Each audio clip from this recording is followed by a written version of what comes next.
Everyone, welcome to your teacher. तो आज है 4 नवंबर।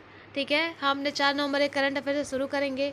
तो पहले मैं बता दूं कि ये किसी भी वनडे एग्जाम के लिए जिसकी भी आप प्रिपरेशन कर रहे हो या फिर करंट अफेयर वहाँ आने वाला है, तो ये बहुत इंपॉर्टेंट सेशन है, आप इसको ज़रूर लीजिए। ठीक है, ज़रूर देखिए। और रह गई बात कल का करंट अफेयर जो 3 नवंबर का था, तो कुछ काम में मैं बिज़ी हो गई थी। एक्चुअली मैं घर पे नहीं थी, इस वजह से मैं वो वीडियो अपलोड नहीं कर पाई। अपलोड का मैं एडिट नहीं कर पाई। ठीक है, तो इसकी वजह से उसके लिए मैं माफ़ी चाहूँगी आप सभी से। और रह गए 4 नवंबर की, तो मैं 4 नवंबर करंट अफेयर लेके आई हूँ, आप ज़रूर इसमें जुड़े। और चलिए शुरू करते हैं अपने पहले क्वेश्चन से। ठीक है, तो हमारा पहला प्रश्न है, हाल ही में लॉन्च रतन टाटा ए लाइफ के लेखक कौन है? हाल ही में लॉन्च रतन टाटा ए लाइफ के लेखक कौन है? ठीक है, तो ये कौन है लेखक? ये हैं थॉमस मैथ्यू। कौन है? Thomas Matthew. अगले प्रश्न पे आते हैं, ग्लोबल फाइनेंस पत्रिका द्वारा दुनिया का टॉप सेंट्रल बेकर किसे चुना है? ग्लोबल फाइनेंस पत्रिका द्वारा दुनिया का टॉप सेंट्रल बेकर किसे चुना है? तो किसे चुना है? ये हैं शक्तिकांत दास। कौन है? शक्तिकांत दास।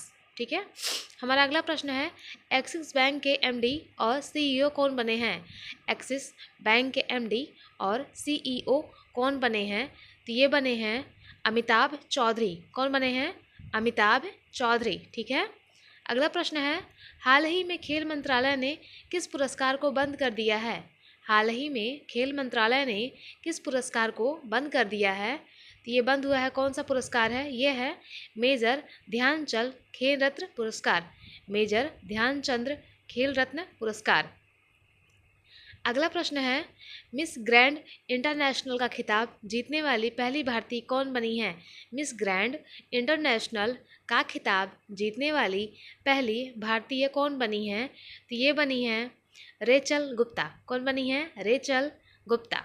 ठीक है, अगला प्रश्न है, WTT चैंपियंस इवेंट के क्वार्टर फाइनल में पहुंचने वाली पहली भारतीय कौन बनी है?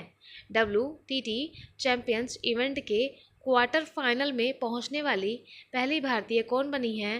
तो ये बनी है, देख लेते हैं, तो ये बनी है मनिका बत्रा। मनिका बत्रा। ठीक है, अगला प्रश्न है, पेड़ो साचेन किस देश के प्रधानमंत्री हैं जो भारत की पहली यात्रा पर आए हैं?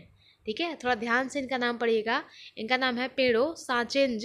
किस देश के प्रधानमंत्री हैं जो भारत की पहली यात्रा पर आए हैं? तो ये किस देश के हैं? ये हैं स्पेन के। कहाँ के हैं? स्पेन के। ठीक है, अगला प्रश्न है, सोहराई पेंटिंग का संबंध किस राज्य से है जिसको पीएम मोदी ने और रूस के राष्ट्रपति को भेंट किया है? सोहराई पेंटिंग का संबंध किस राज्य से है जिसको पीएम मोदी ने रूस के राष्ट्रपति को भेंट किया है? तो ये किस राज्य से है? ये है झारखंड से। ठीक है, आप लोग को पेंटिंग वेंटिंग के बारे में थोड़ी सी जानकारी होनी चाहिए। सोहराई नाम से ही आपको जान जाना चाहिए था कि ये झारखंड का है। ठीक है, तो अगले प्रश्न पे आते हैं, हाल ही में भारत की राइट्स लिमिटेड ने किस देश की एतिहाद रेल के साथ समझौता ज्ञापन किया है? हाल ही में भारत की राइट्स लिमिटेड ने किस देश की एतिहाद रेल के साथ समझौता ज्ञापन किया है? तो ये किया है यूएई। किस देश के साथ? यूएई। ठीक है, अगला प्रश्न है, वैश्विक प्राकृतिक संरक्षण सूचकांक 2024 में भारत का कौन सा स्थान है? वैश्विक प्राकृतिक संरक्षण सूचकांक 2024 में भारत का कौन सा स्थान है? तो ये है 176। 176। ठीक है, हमारा अगला प्रश्न है, किस राज्य में देश के पहले लेखक गांव का उद्घाटन किया गया है? किस राज्य में देश के पहले लेखक गांव का उद्घाटन किया गया है? तो ये है, कौन सा राज्य होगा? ये होगा उत्तराखंड। कौन सा राज्य होगा? उत्तराखंड। हमारा अगला प्रश्न है, भारतीय विमानपत्तन प्राधिकरण के अध्यक्ष कौन बने हैं? भारतीय विमानपत्तन प्राधिकरण के अध्यक्ष कौन बने हैं? तो ये बने हैं, देख लेते हैं, अमिताभ चौधरी। अमिताभ चौधरी। ठीक है, अगला प्रश्न है, चावल मिलर्स के लिए FCI शिकायत निवारण ऐप को किसने लॉन्च किया है? चावल मिलर्स के लिए FCI शिकायत निवारण ऐप को किसने लॉन्च किया है? तो ये लॉन्च किया है प्रहलाद जोशी ने।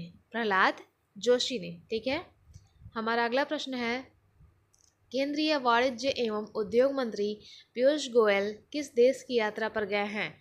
केंद्रीय वाणिज्य एवं उद्योग मंत्री पीयूष गोयल किस देश की यात्रा पर गए हैं? वो कौन सा देश है? वो है सऊदी अरब। सऊदी अरब, ठीक है, सॉरी। अगले प्रश्न पे आते हैं। पीएम मोदी ने कितनी लागत की स्वास्थ्य परियोजनाओं का शुभारंभ और उद्घाटन किया है? पीएम मोदी ने कितनी लागत की स्वास्थ्य परियोजनाओं का शुभारंभ और उद्घाटन किया है?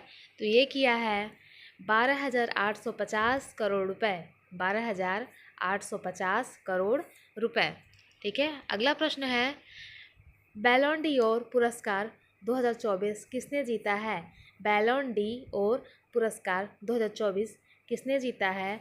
तो ये जीता है, ठीक है, रॉड्रिगो हर्नांडेज वेस्केंट, ठीक है। थोड़ा नाम ध्यान से पढ़िएगा, रॉड्रिगो हर्नांडेज कैंस्केट, ठीक है। अगला प्रश्न है, जापान पैरा बैडमिंटन इंटरनेशनल 2024 में भारत ने कुल कितने मेडल जीते हैं? जापान पैरा बैडमिंटन इंटरनेशनल 2024 में भारत ने कुल कितने मेडल जीते हैं? तो ये जीते हैं 24 मेडल। कितने जीते हैं? 24 मेडल, ठीक है। हमारा अगला प्रश्न है, IUCN का हैरी मैसर पुरस्कार किसे प्रदान किया गया है? IUCN का हैरी मैसर पुरस्कार किसे प्रदान किया गया है?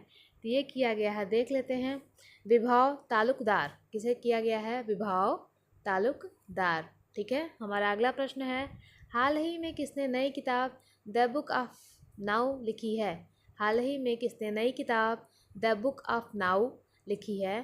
तो ये लिखी है मनोज वी जैन ने। मनोज वी जैन ने, ठीक है। अगला प्रश्न है, हाल ही में अंतर्राष्ट्रीय एनिमेशन दिवस कब मनाया गया है? हाल ही में अंतर्राष्ट्रीय एनिमेशन दिवस कब मनाया गया है? ठीक है, तो ये मनाया गया है 28 अक्टूबर को। कब मनाया गया है? 28 अक्टूबर को, ठीक है। तो ये था हमारा आज का करंट अफेयर, ठीक है। इस सेशन को आप 1 से 2 बार ज़रूर लीजिए, रिवाइज कीजिए, अच्छे से पढ़िए, ठीक है। और ये रहा मेरा टेलीग्राम चैनल, यहाँ पे ज्वाइन कीजिए, ठीक है। ज्वाइन करके आप इसकी PDF को लेके वहाँ से पढ़ सकते हो बड़े आराम से, ठीक। और थोड़ा सा मेरा रिक्वेस्ट है कि मेरे चैनल को थोड़ा सा लाइक कीजिए, सब्सक्राइब कीजिए, थोड़ा सपोर्ट कीजिए, ठीक है। थोड़ा सा मुझे भी सपोर्ट मिलेगा तो मैं नए कॉन्टैक्ट लेके आऊँगी आपके लिए, ठीक। और थोड़ा सा आपके लिए भी है, थोड़ा अपना भी ध्यान रखिए, आप लोग अच्छे से पढ़ाई वढ़ाई करते रहिए। थोड़ा मौसम चेंज हो रहा है तो सर्दी जुकाम की सबको दिक्कत है, मुझे तो हुई है, तो दैट्स वाई मैंने सोचा कि क्यों ना आपको ही बता दिया जाए, थोड़ा सा ध्यान रखिए, ठीक है। पढ़ाई का मौसम चल रहा है ठीक है। तो ठीक है, तब तक मिलते हैं अगले क्लास में। Thank you.